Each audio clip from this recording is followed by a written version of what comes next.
Jesus se verheerliking. Ons lees Lukas 9 vers 28 tot 36. 'n Week nadat Jesus die aankondiging gemaak het dat hy vervolg sou word en sterf, roep Jesus vir Simon nader. Ek wil op die berg gaan bid, sê hy vir Simon, en ek wil hê dat jy, Johannes en Jakobus saam met my kom. Simon sug sommer, want hy weet presies hoe lank die meester soms kan bid. En as hulle op die berg gaan bid, dan gaan dit beslis nie sommer net vir 5 minute wees nie. En Simon is ook nie verkeerd nie, want wanneer hulle bo kom, gaan Jesus eenkant om in gebed te verkeer, en die 3 manne gaan sit op 'n hoopie en wag, en wag, en wag, en dan raak hulle aan die slaap.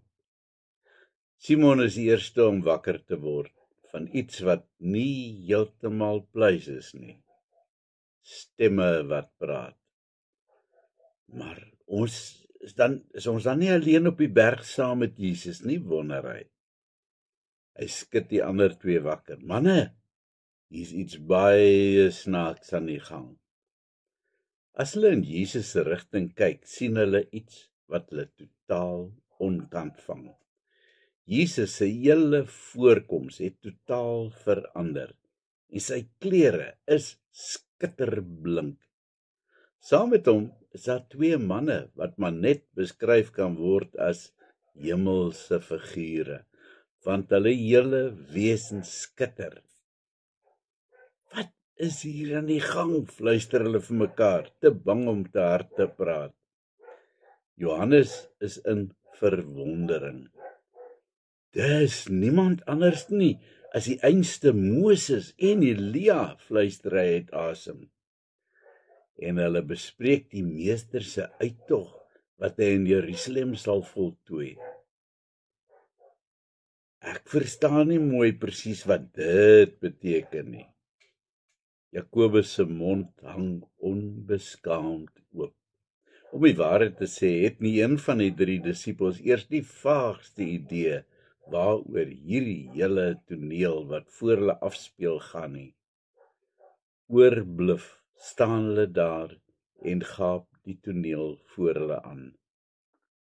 En dan is dit alweer Simon wat praat voordat hy dink. Meester, ek wil voorstel dat ons 3 hutte bou, een vir u, een vir Moses en een vir Elia. Hy wil hulle net so vir altyd daar hou. Dis mos nou hemel. Die volgende oomblik oordek 'n wolk hulle uit die niet en die stem van God weer klink uit die wolk. Dit is my seun wat ek uitverkies het, hoor hulle verboureerd die stem. Dan kom die opdrag. Luister na hom. Skielik verdwyn Elia en Moses en alles is weer normaal. Oor hierdie gebeure durf die 3 nie 'n woord rep nie. Wie gaan hulle in elk geval ooit glo? Dis eers baie later dat hulle die moed het om te praat oor daardie dag op die berg.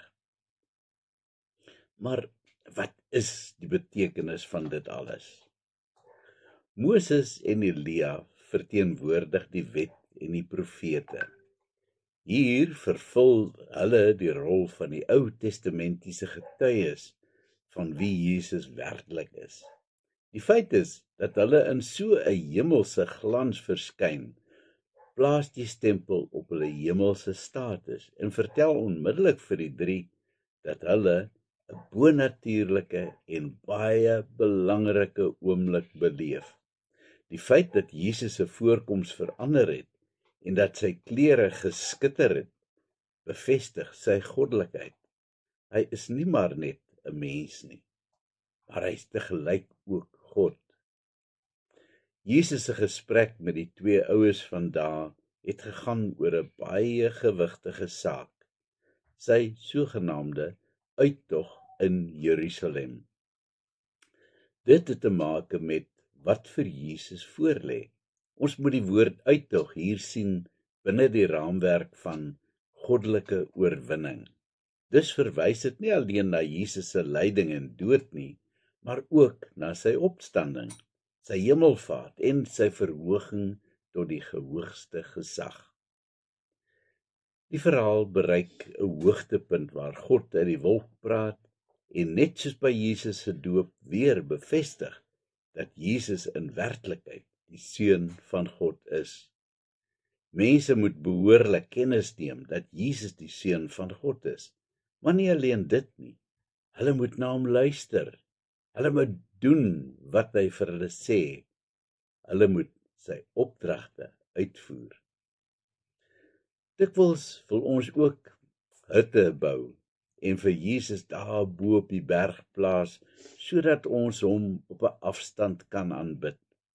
Solank hy daar bo in glorie op ons neerkyk en ons kan weet dat hy maar altyd daar is ons gelukkig. Ons moet egter teruggeruk word om te besef dat Jesus deel is van ons alledaagse lewe. Ja, hy is God daarbo, maar hy is ook God hier met ons.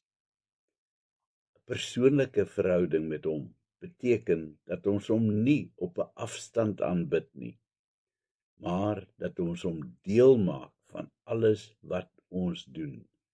Hom ken in absoluut alles in ons lewens. Verseker moet ons in verwondering staan as ons sy heerlikheid aanskou.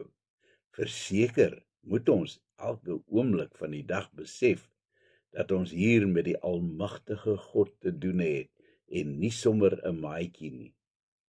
Maar terselfdertyd moet ons dit deeglik besef dat hy elke oomblik van die dag hier by my is vir my en dat ek met al my bekommernisse, my droefheid en my vreugde na hom toe kan gaan.